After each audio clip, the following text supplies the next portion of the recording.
say you've gotten into med school. This has maybe been your lifelong dream. You're so excited. Your family is excited. You're literally over the moon because you're finally going to begin your dream of becoming a doctor. And by the way, congratulations, hello. This is a huge thing.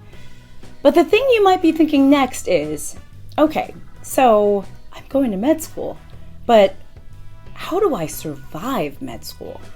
I talk to a lot of you guys on Instagram, especially pre-meds, med students, etc., residents, and a few pre-meds who've just gotten into med school, so they're going to med school next year. They wrote me asking, they said, well, what are some tips that you have for us to survive med school? My name is Dr. Jen Caudle. I'm a family physician. I'm an osteopathic physician. I've been in practice for 10 years. Oh, by the way, if you like stuff like this, med student, resident stuff, or celebrity health news you can use on a daily basis, that's what I talk about. If you want more, just click the subscribe button and hit the little bell for updates. So I'm family physician, I mentioned that. I'm a DO. I went to what was called UMD&J School of Osteopathic Medicine in New Jersey. Now it's called Rowan University School of Osteopathic Medicine. So that's where I trained, but I'm actually an associate professor in the family medicine department there. And I've been a board certified attending for 10 years now, which I cannot believe. But I teach medical students. I'm the co-clerkship director for the third year med students. So any of you guys who are going to Rowan, by the way, you will have me as your attending, as your clerkship director in, I guess, two and a half years. So hello. Anyway, so I teach med students as a part of the clerkship, and I also precept residents in the office.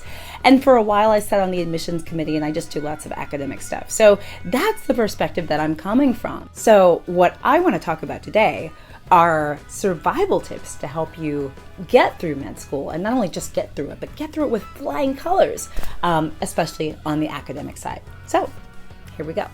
My first tip in going to med school is to expect the worst. I know, I know, it's not very happy, is it? It's not very like sunshiny and smiley, is it? But it's actually really what I mean. I'll be honest with you, and you know this. Med school is hard. It's going to be one of the hardest things you ever do in your life.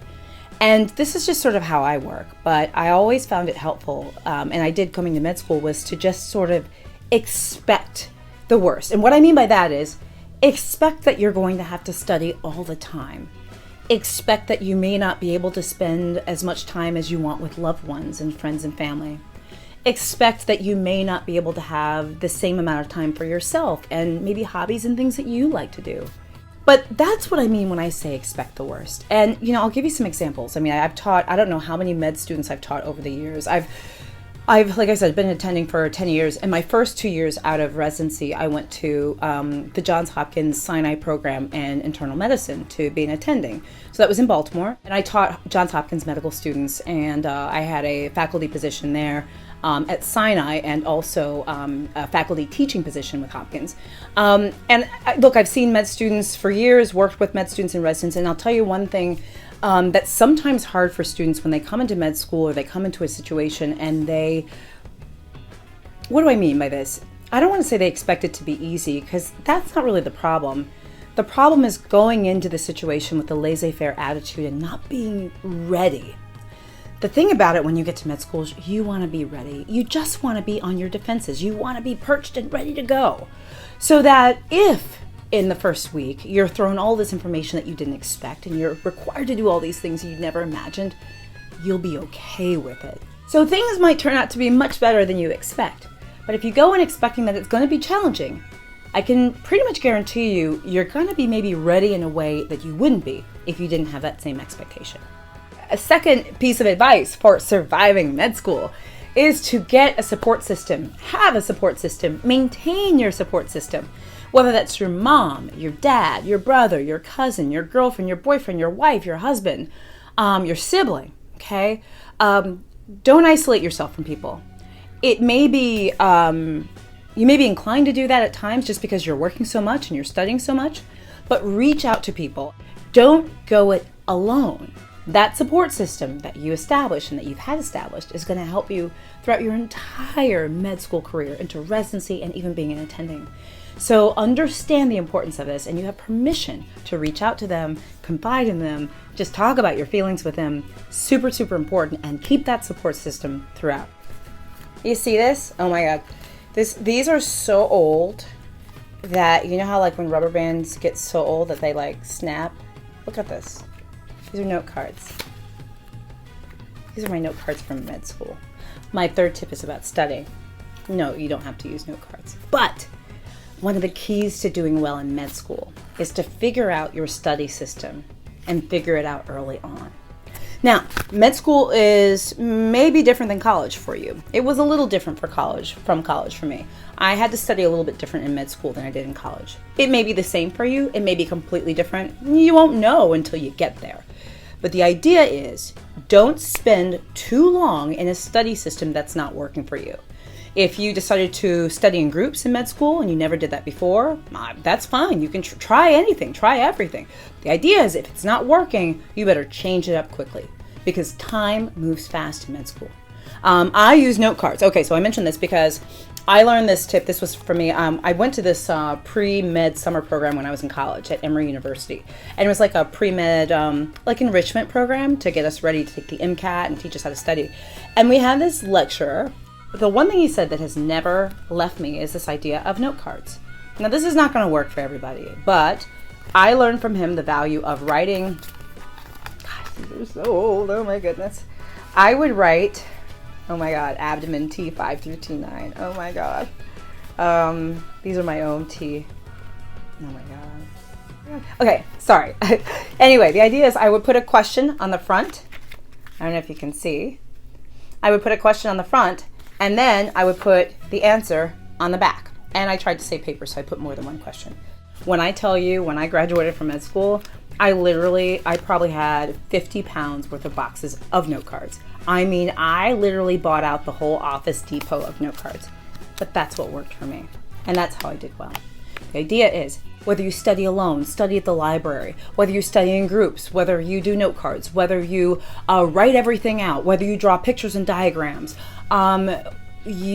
whatever, it's totally okay.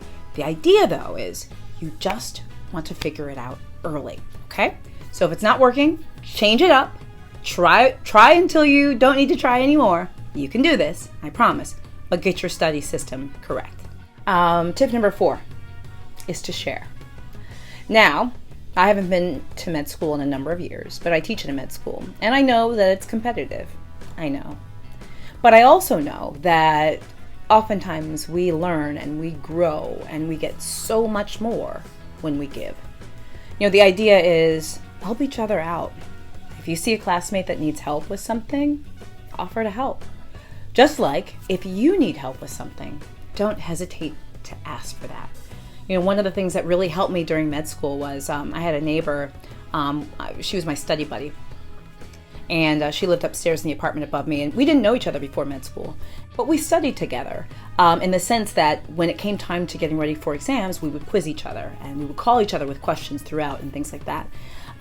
This idea of helping each other, understanding and feeling like you have someone that you can go to if you have a question is really, really important, and also being that person for other people, okay?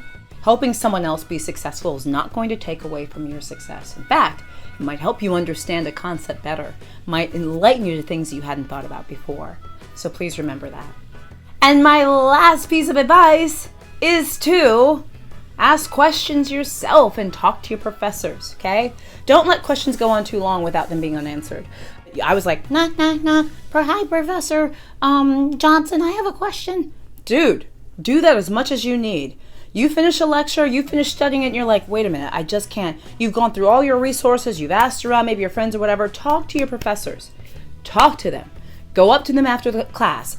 Find them during office hours. Send them an email, whatever their preferred way is. Do not be afraid to be interactive and to get your questions answered. That's really, really important. And when you go to med school, there's going to be a ton of studying.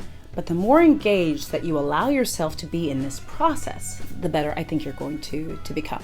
And remember, all med schools, well, they should, all med schools should, but I'm sure most of them do, have resources for you, okay? Counselors, advisors, tutors, deans. So the other thing is, I'm a clerkship director. I always say to students, you got questions or problems, come to me.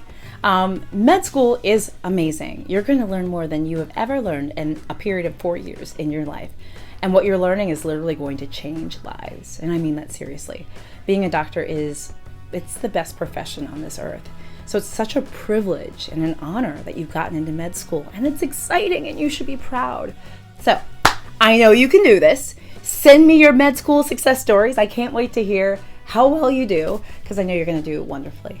And yeah, good luck. You're going to love it. Thank you guys so much for watching. I'm Dr. Jen Caudle. I'm a family physician. If you want more information for medical students and residents, if you want health news you can use on a daily basis, maybe you want celebrity health news, all that kind of stuff, I got it. Please subscribe to my channel. Just hit the subscribe button and click the little bell to get updates.